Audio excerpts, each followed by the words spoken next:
Mais je rends gloire à Dieu, Dieu connaît toutes choses. Amen. Je remercie Dieu pour nos anciens qui nous donnent la place aujourd'hui de pouvoir apporter une pensée de Dieu. Ils pourraient le faire beaucoup mieux que nous. Mais dans mon cœur, je me sens vraiment honoré aujourd'hui. Amen. Pour pouvoir vous apporter un mot de Dieu. Vous savez, ici, nous sommes dans l'église de Laodicée. C'est la dernière des 7 églises. Et avant de commencer, je voudrais vous lire le passage de la parole de Dieu. La Bible dit ça dans Apocalypse 3, au verset 14. C'est Jésus qui va parler et il va dire ces mots. Il va dire: écrit à l'ange de l'église de Laodicée, voici ce que dit l'Amen, le fidèle et véritable, le commencement de la création de Dieu. Je connais tes œuvres, je sais que tu n'es ni froid ni bouillant. Puisses-tu être froid ou bouillant? Ainsi, parce que tu es tiède, que tu n'es ni froid ni bouillant, je te vomirai de ma bouche. Parce que tu dis: je suis riche, je me suis enrichi, et je n'ai besoin de rien.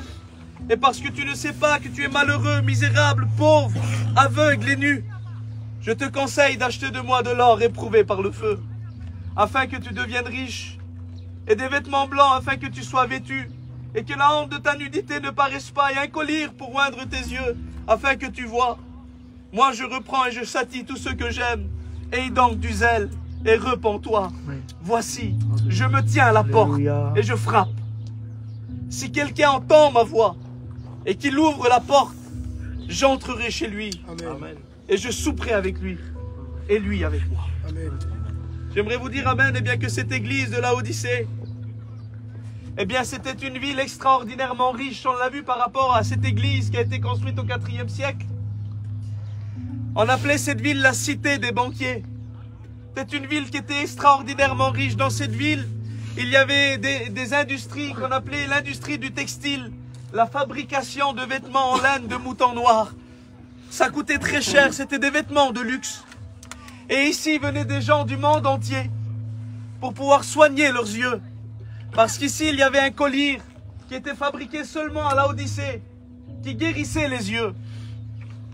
Eh bien, j'aimerais vous dire que dans cette ville qui était riche, qui fabriquait des vêtements, et qui avait ce collier, cette ville qui était riche, qui était extraordinairement riche par rapport à son époque, va se former une église qui, au fil des années, cette église au départ, elle était bouillante, comme cette eau qui était au-dessus de la montagne, qui était bouillante. Mais lorsqu'il faisait arriver l'eau par rapport aux canalisations et qu'il a ramené jusque dans la ville de Laodicée, l'eau qui était bouillante devenait tiède.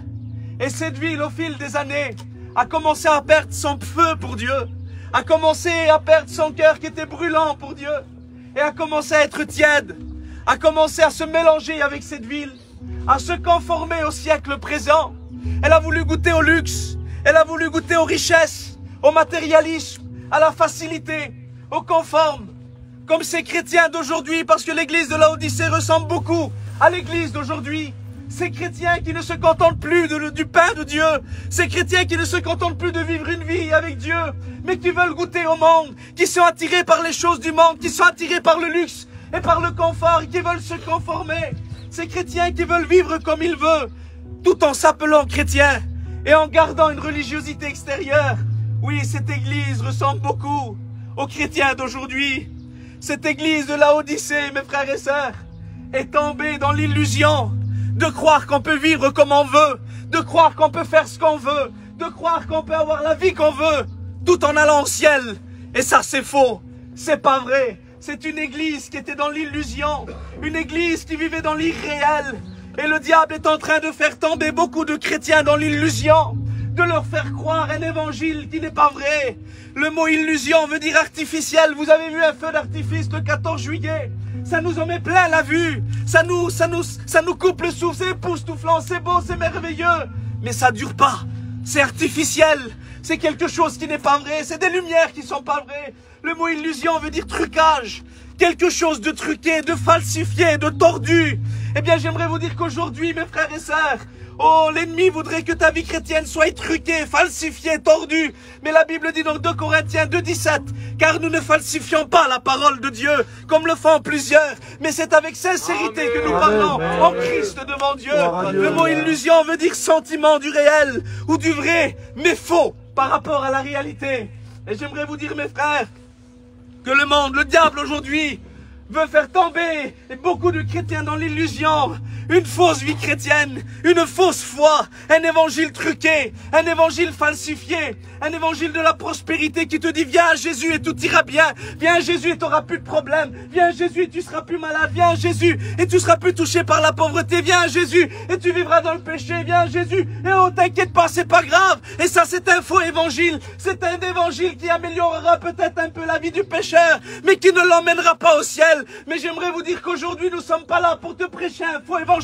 Nous voulons te prêcher le vrai, l'évangile du Christ, l'évangile de la vérité, alléluia. Et cette ville, alléluia, cette église était tombée dans l'illusion, d'une illusion de quelque chose qui n'était plus réel, un évangile de prospérité. Mais Jésus vient confronter cette église qui vit la tiédeur, qui n'est ni froide ni bouillante, une église qui ne sait plus où elle est, une église, un chrétien que si on lui demande est-ce que tu es sauvé, il ne peut pas te répondre oui ou non, un chrétien qui n'arrive plus à se situer, et Jésus n'accepte pas ça. Il dit parce que tu n'es ni froide ni bouillante, il dit je te vomirai de ma bouche. Il dit pas je te vomis, il parle pas au présent, il dit je te vomirai. En voulant dire aujourd'hui, il y a encore de l'espoir. Amen. Gloire à Dieu. Si aujourd'hui tu te repens, je peux faire quelque chose encore pour toi. Gloire à Dieu. Oh, j'aimerais vous dire ça, mes frères et sœurs. Jésus vient confronter cette église qui vivait dans l'illusion. Cette église qui ne vivait plus la vérité de l'évangile. Il vient la confronter au verset 14. Il vient confronter l'illusion avec la vérité.